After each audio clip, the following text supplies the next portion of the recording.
आपकी लास्ट सब unit second unit की जो है हम डिस्कस करेंगे। उसमें क्या है? Expansion of agriculture and emergency of settlement. अब जहाँ तक आपको मैंने आपके साथ डिस्कस किया, कल तक क्या डिस्कस किया था मैंने? टूल्स टाइपोलॉजी, कैरेक्टरिस्टिक फीचर भी देखे और टूल्स टाइपोलॉजी डिस्कस की थी। तो टूल्स के साथ साथ जैसे टूल्स डेवलप हो रहे थे तो वो टूल्स एक तो शिकार करने के लिए यूज कर रहे थे, उसके साथ साथ कई टूल्स आपने देखे वो किससे रिलेटेड थे? एग्रीकल्चर से। तो इसका मतलब आप वो कहाँ पर जा रहे हैं? एग्रीकल्चर कर रहे हैं। आप वो गैदर नहीं कर रहे, वो कुछ उगाने की कोशिश कर रहे हैं। ठीक है। अब जब वो उगाएंगे तो इट इज डायरेक्टली प्रोपोर्शनल कि अगर एक जगह पर कोई उगा रहा है तो वहां पर वो रहना शुरू कर देंगे। और ये जब रहना शुरू करेंगे तो इनकी सेटलमेंट्स जो है वो शुरू हो जाएंगी। जो भी झोपड़पट्टी घर जैसा भी होगा वो वहां पर रहना शुरू हो जाएंगे। तो इसीलिए ये इंटर रिलेटेड है। जब हथियार बनाया आपने उगाना शुरू कर दिया और वहां पर आप रहोगे। इसीलिए जैसे जैसे एक्सपेंशन होगी एग्रीकल्चर की वैसे वैसे जो है सेटलमेंट्स जो है वो वजूद में आना शुरू हो जाएंगे। यहाँ तक समझ में आ गया? तो ये इस टाइप का एक आपको मैंने व्यू दिया हुआ है कि ये आपने सेटलमेंट्स में अलग अलग काम कर रहे हैं। उसके साथ साथ कई और इसमें इमेजेस थी जिसमें जानवर को पाल रहे हैं, कुछ बना रहे हैं। तो ये एक आपको ओवरव्यू दिया गया है। तो इस लेक्चर में आज हम किससे डील करने वाले हैं? हम डील करेंगे कि एग्रीकल्चर की ओरिजिन कैसे हुआ, शुरुआत कैसे हुई। और इसमें एक और चीज है जो यहाँ पर सिलेबस में उन्होंने मेंशन नहीं की है। एग्रीकल्चर और domestication of animals, they are also interlinked. आज भी आप देखोगे जिसके पास खेती बाड़ी करता है उसके पास जानवर होते। तो आप इसको अलग से नहीं पढ़ सकते। ये सब चीजें आपको इकट्ठा होकर समझ में आएगी कि वो हुआ क्या है। इसीलिए मैं आपके साथ जो इस लेक्चर में डील कर रहा हूँ, एक तो एग्रीकल्चर की शुरुआत कैसे हुई और अभी तक ये क्योंकि कई जगहों पर डोमेस्टिकेशन शुरू नहीं हुई थी, अब इन्होंने जानवर पालतू जो है वो रखना शुरू कर लिया। और ये तब तक हम पढ़ेंगे क्योंकि ये तो आगे तक जाता है जब तक मेटल एज नहीं है। अभी तक कोई भी मेटल इंसान ने डिस्कवर नहीं किया हुआ था। तो हम यहाँ तक देखेंगे, क्या देखेंगे? और एग्रीकल्चर का ओरिजिन कैसे हुआ, डोमेस्टिकेशन ऑफ एनिमल कहाँ से हुआ और किस स्टेज तक पढ़ेंगे? उस स्टेज तक जब तक कि मेटल जो है एग्जिस्टेंस में नहीं आया, ये यूज नहीं है। यहाँ तक ठीक है? तो अब क्या कह रहा है? Cultivation of cereals and development in agriculture. तो सीरियल्स क्या होते हैं? जो क्रॉप्स या जो दाने कंज्यूम करते हैं, ठीक है, अनाज जिसको बोल सकते हैं। तो इन्होंने सीरियल्स कल्टीवेशन कर ली। तो जब सीरियल्स कल्टीवेशन शुरू कर दी तो एग्रीकल्चर जो है वो डेवलपमेंट होगी एग्रीकल्चर की। और इन दोनों का जब डेवलपमेंट हुई तो इंसान ट्रांसफॉर्म होना शुरू हो गया। किसमें ट्रांसफॉर्म हो गया? हंटर गैदरर से वो अब सेडेंटरी फार्मर हो गया। क्या बन गया? पहले हंटर गैदरर था ना जो पहले इकट्ठा करता था। अब सीडेंटरी होता है जो एक जगह पर रहे। सीडेंटरी क्या होता है? जो एक जगह पर रहे। वो फार्मर को बन गया जो एक जगह पर रहना शुरू हो गया। तो ट्रांसफॉर्मेशन किसकी वजह से हुई? एग्रीकल्चर और डोमेस्टिकेशन ऑफ एनिमल्स से। इससे क्या हुआ कि इन्होंने अनाज उगाना शुरू कर दिया। अनाज उगाना शुरू किया तो एग्रीकल्चर की डेवलपमेंट होना शुरू होगी। जब एग्रीकल्चर की डेवलपमेंट शुरू होगी तो इंसान की ट्रांसफॉर्मेशन हंटर गैदरर से या नोमैडिक से जो है सीडेंटरी फार्मर के हो गया। यहाँ तक समझ में आ गया? उसके बाद क्या कहता है? जब ये सीडेंटरी फार्मर हो गया, जब ये एक जगह पर रहना शुरू हो गया, फिर क्या होगा कि विलेज सेटलमेंट्स जो है वो एग्जिस्टेंस में आना शुरू हो गए। छोटे छोटे विलेज जहां पर वो रह रहे थे वो एग्जिस्टेंस में आएंगे क्योंकि एक जगह रहने लगा। और खाली वो वहां पर रहेगा थोड़ी ना, उसने खेती बाड़ी करनी है। तो फिर क्या होगा? न्यू टाइप्स ऑफ टूल्स आ जाएंगे आपके पास। देख रहे हो ना, हर चीज जो है वो इंटरलिंक्ड है ना। उसके बाद क्या कहते हैं? और ये स्टेजेस हम आपको पहले भी मैं समझा चुका हूं कि जो कुछ यहाँ पर हुआ है ये न्यूलिथिक एज में ज्यादातर हुआ है। कब हुआ? ह्यूमन बीइंग, मैंने कल भी बोला था इसको न्यूलिथिक रिवोल्यूशन कहते हैं क्योंकि इंसान ने आप अपना रहना पीना खाना सब बदल दिया, इसीलिए इसको रिवोल्यूशन कहा गया। तो अभी तक भी अगर आप जब से दुनिया शुरू हुई है उससे लेकर आज तक का अगर आप पूरा टाइम स्पेन ले लो ना, तो जो ज्यादातर टाइम स्पेन है अभी भी हंटर गैदरर्स का है। अभी भी अगर 20,000 साल जियो तो हम अब हमारी सिविलाइजेशन 5,000 साल हो गई, जो 15,000 साल है वो they survived as hunter and gatherers. तो अभी तक भी अगर हम देखेंगे ये कम्युनिटीज जो है लॉन्गेस्ट स्पेन जो है सबसे लंबा जो एग्जिस्टेंस उनका अभी तक का, देवर हंटर्स एंड गैदरर्स। ठीक है ना? उसके बाद क्या मैंने क्या बताया कि ये हमें पता कहां से चला कि जब हमने पैलियोलिथिक और मेसोलिथिक की स्टडी की। ठीक है, वो कैसे सर्वाइव कर रहे थे। और उसके पैलियोलिथिक और मेसोलिथिक में हमने क्या देखा, हमने देखा एक तो जो हमें मिले रिमेन्स ऑफ एनिमल्स जो उन्होंने हंट किए थे और जो उन्होंने खाए हुए थे, उनके जो स्केलेटन वगैरह हमारे मिले, वहां से हमें क्या पता चला, वहां से हमें ये पता चला कि अभी भी जो लॉन्गेस्ट स्पेन है ह्यूमन लाइफ का, उन्होंने 100 और गैदरर्स में ही गुजारा है। तो आप समझ सकते हो तो टाइम स्पेन पैलियोलिथिक का मेसोलिथिक का कितना लंबा है ना। You can imagine. यहां तक हो गए? Yes sir.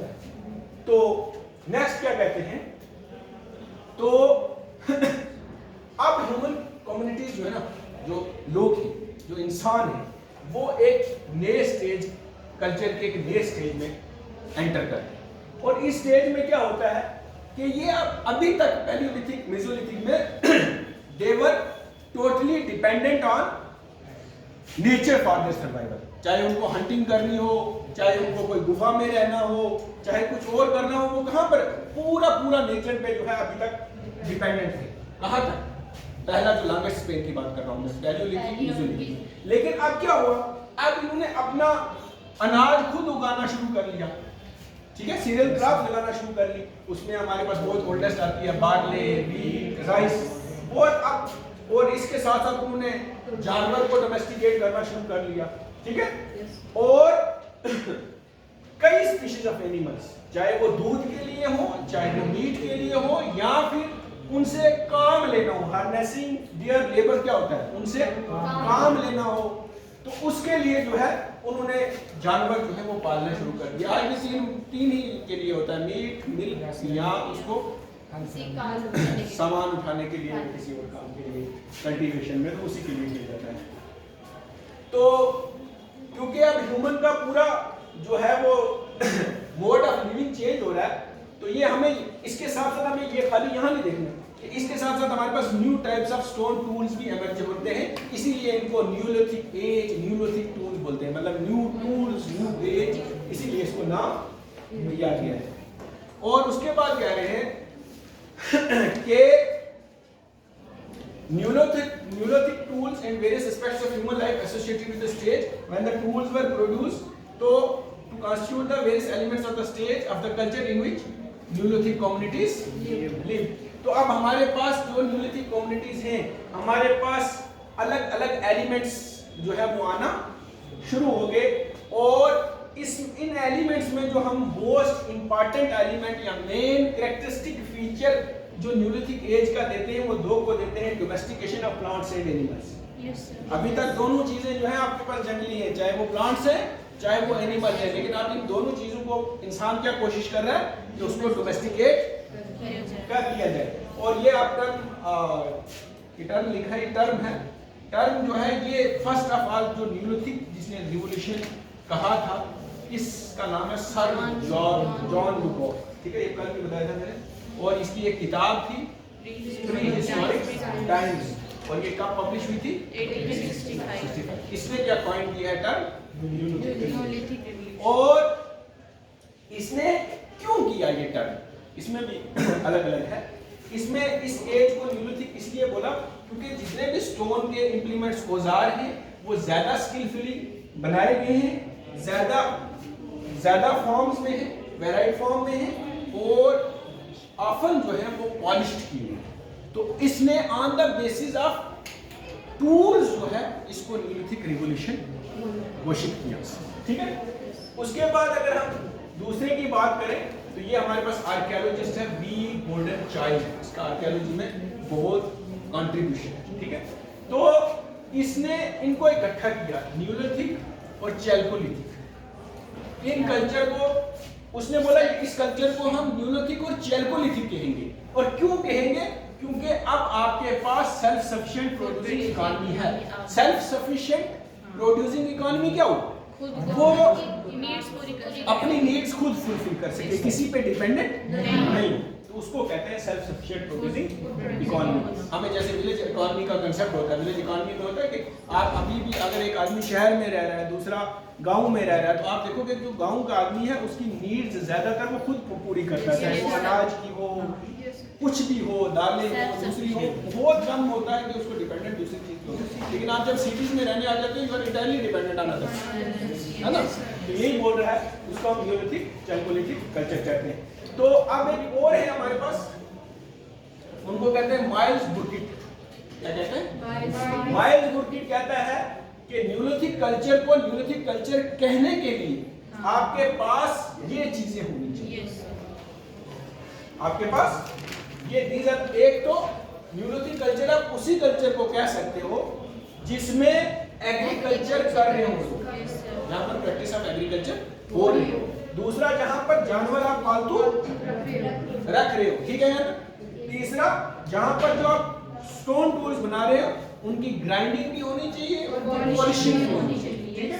और उसके बाद क्या कहता है कि क्योंकि इंसान सीडेंटरी मोड ऑफ लाइफ में आ गया है, तो वो अनाज उगा रहा है, तो वो चीजें रखेगा भी, वो चीजें पकाएगा भी। तो पॉटरी के बगैर जो है आप उसको न्यूलिथिक कल्चर नहीं कह सकते। तो ये इसने इंपॉर्टेंट एस्पेक्ट्स या कैरेक्टरिस्टिक फीचर बताए हैं जो क्या है, जो रिप्रेजेंट करते हैं न्यूलिथिक कल्चर को। इसमें तो नहीं कोई कंफ्यूजन। उसके बाद आस्ता आस्ता हर कंसेप्ट जो होता है ना, it gets change with the change of time, ठीक है। अलग अलग रिसर्च होती जाती है, एडवांस रिसर्च। तो अब जो रिसेंट है उसमें न्यूलिथिक का कंसेप्ट हमारे पास थोड़ा चेंज हो गया है। उसने बताया है कि न्यूलिथिक कल्चर आप उसी को कह सकते हो, पहले वो उसमें एक चीज होनी चाहिए, प्री मेटल स्टेज। अभी तक आपने उस कल्चर में कोई मेटल यूज नहीं किया होना चाहिए। और फिर वहां के रहने वाले इनहैबिटेंट्स क्या होते हैं, वहां के रहने वाले उनको जो सप्लाई या फूड है, एश्योर्ड सप्लाई क्या होता है, उनको जो सप्लाई मिलेगी खाने के लिए, वो जो यूज करेंगे वो अनाज उगाने से हो, कल्टीवेशन ऑफ सीरियल से हो, और फिर दूसरा क्या हो, डोमेस्टिकेशन ऑफ एनिमल्स हो। और जब आपके पास ये है एश्योर्ड सप्लाई या फूड है, कल्टीवेशन ऑफ सीरियल है, डोमेस्टिकेशन ऑफ एनिमल्स है, and that will lead to a sedentary life. वो क्या करेंगे, फिर एक जगह पर रहना शुरू करेंगे। और इनमें से भी जो मैंने अभी देखा, कौन कौन सा, प्री मेटल स्टेज होनी चाहिए, दूसरा क्या होना चाहिए, एश्योर्ड सप्लाई ऑफ फूड होना चाहिए, और वो भी कहां से होना चाहिए, कल्टीवेशन ऑफ ग्रास से, और चीजें जो आपको डोमेस्टिकेशन ऑफ एनिमल से होना चाहिए, और लास्टली जो है वो सेडेंटरी लाइफ है। लेकिन इन कैरेक्टरिस्टिक फीचर में जो सबसे एसेंशियल कैरेक्टरिस्टिक फीचर है वो है यहाँ पर ग्रोन स्टोन टूल्स। क्या होने चाहिए, ग्रोन स्टोन टूल्स होने चाहिए। फिर जब आप ये काम करने लग जाओगे, जब आप ये काम करने लग जाओगे, डोमेस्टिकेट करने लग जाओगे प्लांट्स को और एनिमल्स को, क्या करोगे, डोमेस्टिकेट करोगे प्लांट्स को और एनिमल्स को, तो आपके पास इसका रिजल्ट क्या आएगा कि इमरजेंस हो जाएगी विलेज कम्युनिटीज। विलेज में लोग रहना शुरू हो जाएंगे, कम्युनिटी डेवलप हो जाएगी, और वो कम्युनिटीज कौन सी होगी, that will be based on sedentary life, वो वहीं पर रह रही होगी, ठीक है, पहली बात। और क्योंकि अब आप एग्रीकल्चर, आप लैंड लिंक दोगे, जमीन के साथ आपका लिंक हो गया, तो एग्रीकल्चर टेक्नोलॉजी बढ़ेगी, आपको ज्यादा से ज्यादा आप सीरियल्स उगाने की कोशिश करोगे, आप ज्यादा से ज्यादा जमीन को एग्रीकल्चर में कन्वर्ट, एग्रीकल्चर पर्पस के लिए कन्वर्ट करना शुरू करोगे। उसके लिए आपको फॉरेस्ट को खत्म करना होगा, उसके लिए आपको टूल्स इंप्लीमेंट्स चाहिए होंगे, फिर आपको नए नए बीज ढूंढने पड़ेंगे जो आप उगा सको, जिनको अपने हिसाब से आप डोमेस्टिकेट कर सको। तो एग्रीकल्चर टेक्नोलॉजी इससे बढ़ेगी। पहले क्या, जब भी आप डोमेस्टिकेशन करते हो प्लांट्स की, एनिमल्स की, विलेज कम्युनिटीज आएंगी, वो सेडेंटरी लाइफ में जाएंगी, सेडेंटरी लाइफ में जाने के बाद क्या होगा, एग्रीकल्चर टेक्नोलॉजी बढ़ेगी, और फिर क्या होगा, आपका ग्रेटर कंट्रोल हो जाएगा किस पे, नेचर पे। और वो आप क्या करोगे, जो एक्सप्लॉइटेशन ऑफ नेचुरल रिसोर्सेज करोगे, जो आपके पास वहां पर जखीरा है कुदरती, उसको आप एक्सप्लॉइट करना शुरू कर दोगे, ठीक है। अब इसमें अगर हम और डिटेल में जाते कि ये शुरू कहाँ हुआ है, तो वर्ल्ड वाइड हमारे पास बहुत था, अभी तक हम बोलते थे कि वेस्ट एशिया, जो आप जानते हो, वेस्ट एशिया जानते हो ना, वहाँ पर पहले यही था हिस्टोरियंस का कि सबसे पहले एग्रीकल्चर वहाँ पर शुरू हुई। फिर और रिसर्च हुई, वहाँ पे पता चला नहीं, वेस्ट एशिया में नहीं, नाइल जिसको बोलते हैं, रिवर नाइल का नाम सुना है? कहाँ पे है? कौन सी कंट्री है? इजिप्ट का नाम सुना है? इजिप्ट में रिवर नाइल पास जाता है। फिर वहाँ पर माना गया कि वहाँ पर सबसे पहले जो है डोमेस्टिकेशन ऑफ एनिमल्स और डोमेस्टिकेशन ऑफ जो सीरियल्स क्रॉप्स होने लगे। तो मैं उनमें गया नहीं आपके पास, क्योंकि वो बहुत ज़्यादा वाइड हो जाता था। तो मैंने अपने आप को, अगर ज़रूरत पड़ी तो जाएंगे, अब मैंने आपको सिर्फ और सिर्फ अपने आप को रिस्ट्रिक्ट रखा है इंडियन सब कॉन्टिनेंट, ठीक है? इंडियन सब कॉन्टिनेंट की अगर नाइल के पास पहले स्टार्ट हुई थी डोमेस्टिकेशन जी, नाइल के पास पहले ये माना जाता था वेस्ट एशिया में। फिर हमारे पास फर्दर रिसर्च हुई तो हमें पता चला कि नाइल के पास उसमें काफ़ी साइट्स हैं, तो उन साइट्स में जो है वहाँ पर शुरू हुई। लेकिन यहाँ तक इंडियन सब कॉन्टिनेंट की बात करें, अगर आप ये पैटर्न देखोगे, ये है न्यूलिथिक पैटर्न इन इंडिया, इसमें इंडियन सब कॉन्टिनेंट पूरा आता है, दिख रहा है ना? तो इस तरीके से ये देखो न्यूलिथिक कल्चर फैला हुआ है।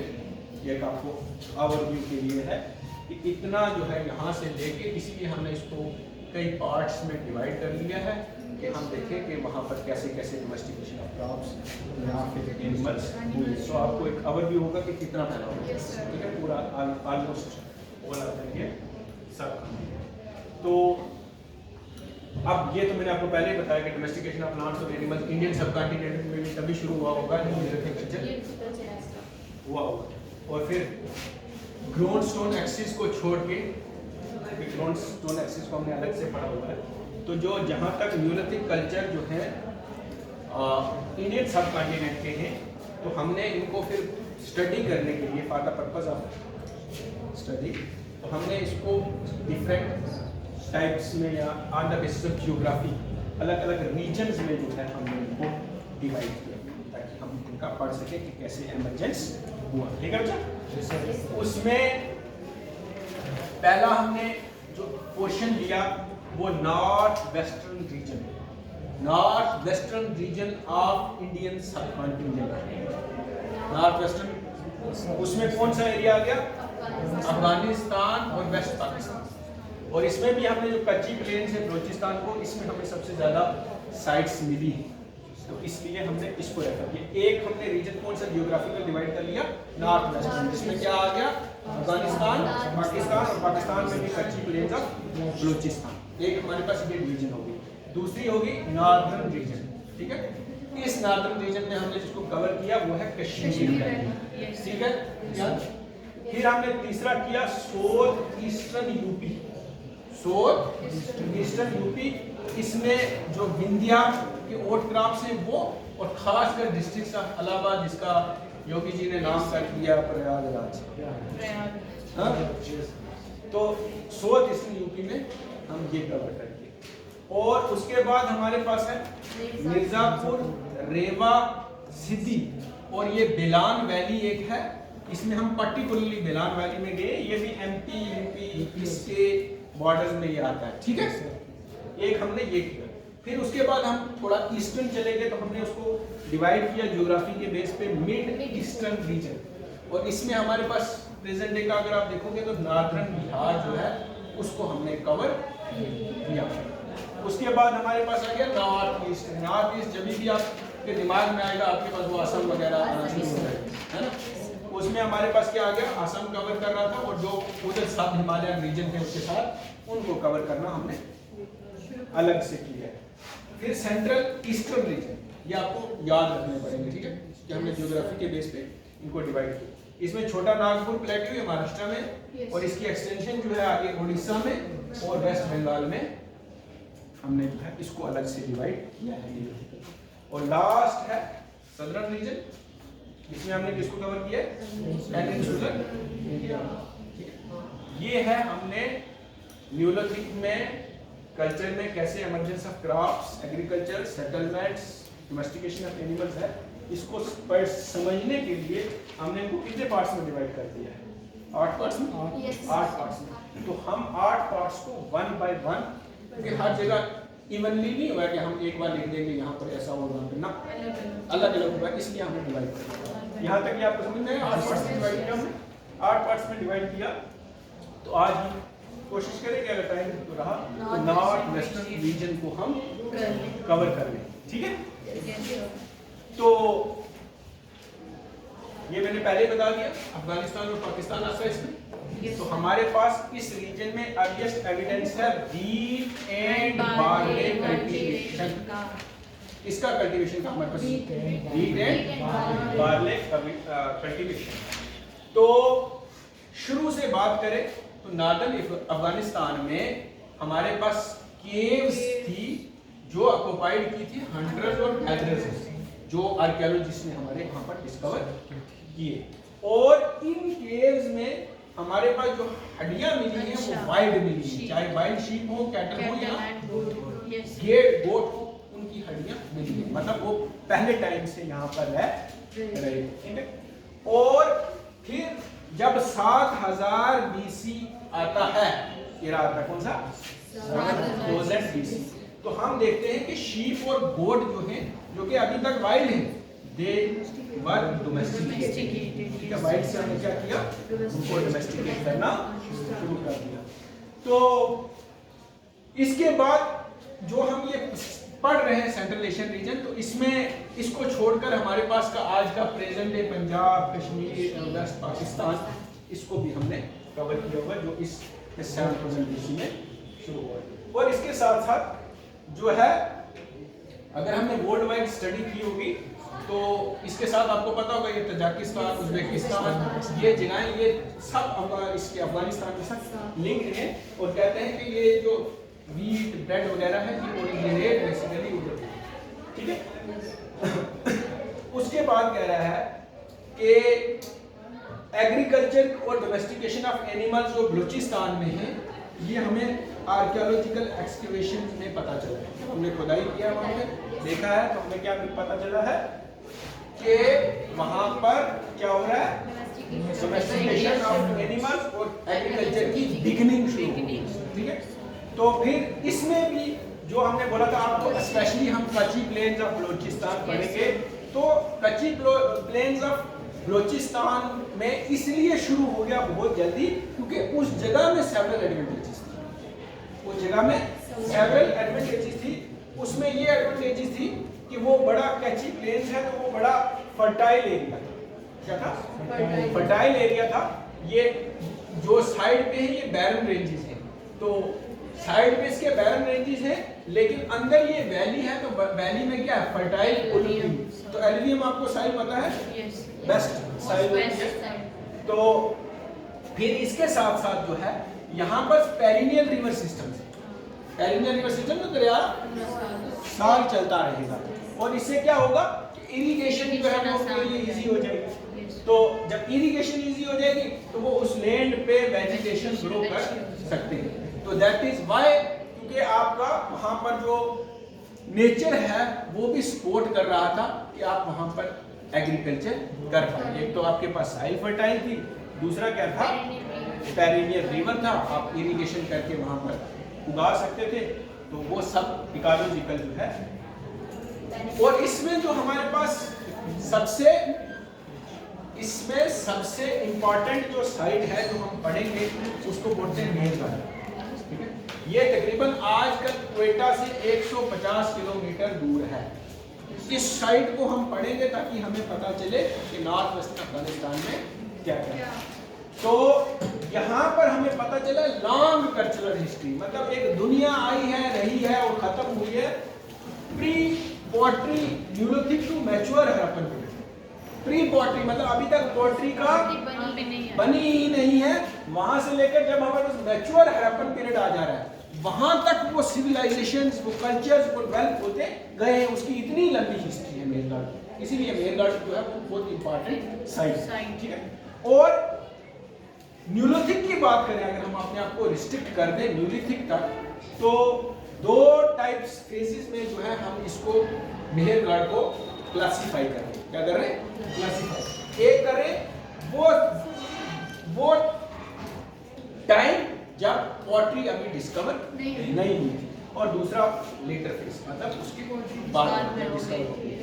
और यहाँ पर जो है हमने जो सीरियल्स हमें मिले हैं, तो हमें 2 वैरायटीज की बार्ले, 3 वैरायटीज की वीट मिली, मतलब वो डोमेस्टिकेट वो कर रहे थे। उसके बाद हमारे पास कुछ सीड्स हैं प्लम के, और जब हमारे पास सेटलमेंट्स मिली हैं तो डेट्स उसमें जो है ये, अब ये देखो, Mehrgarh is a nutri place situated 30 kilometer on the west side of a town has Sidon and 120 kilometer on south east of Quetta, 151 लिखा था, on the plains of Kachi, Balochistan. It is one of the ancient sites with proof of agricultural proceedings in Asia.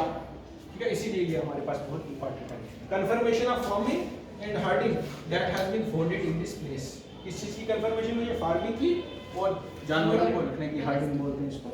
और ये detection जो इस area की है ये 1974 में हुई है, तो बहुत ज़्यादा पुराना नहीं है। और ये एक टीम ऑफ आर्कियोलॉजिस्ट गई थी, जिसको हेड जो कर रहे थे उनका नाम था फ्रांसिस जेरी। ये एक फ्रांस का आर्कियोलॉजिस्ट था। ये देखो, ये रिमेन उसने जो है यहाँ पर देखे होंगे, ये रिमेन है, ये रिमेन्स हैं, ये इनके घरों के रिमेन्स हैं, ये इनकी सेटलमेंट जो ख़त्म हो गए सिर्फ उनका बेस रहा हुआ है। तो ये रिमेन्स जो है ये मेहरगढ़ के। और आपको अगर मैं 1 बाय 1 कराऊँ तो आप इनके घरों का, क्योंकि हमारे पास एमरजेंस ऑफ सेटलमेंट्स है, तो लोग जो घरों में रहने लगे, आप देखो घर कैसे दिख रहा है, ऑलमोस्ट सारे जो है ये रेक्टेंगुलर शेप ज़्यादातर आप देखें। इस तरह की बस्ती में ये लोग जो है वो रहा, इस तरह की ऊपर छत नहीं डालते। छत बच्चा कहाँ रहेगा, सर गिरी जाए नीचे वो छत कहाँ रहेगा? 50 बार मकान बनाओ वो गिर जाता है, तो छत तो रखते हो। हाँ, मतलब लेकिन वो खत्म, छत तो था, ऐसा नहीं छत के बगैर हाउस का होगा, छत के बगैर आप उसको घर कहीं नहीं बना सकते। ठीक है, तो बस करूँ कि आगे चलूँ? सर बस करो, फोटो कल जो है हम फिर इसको आगे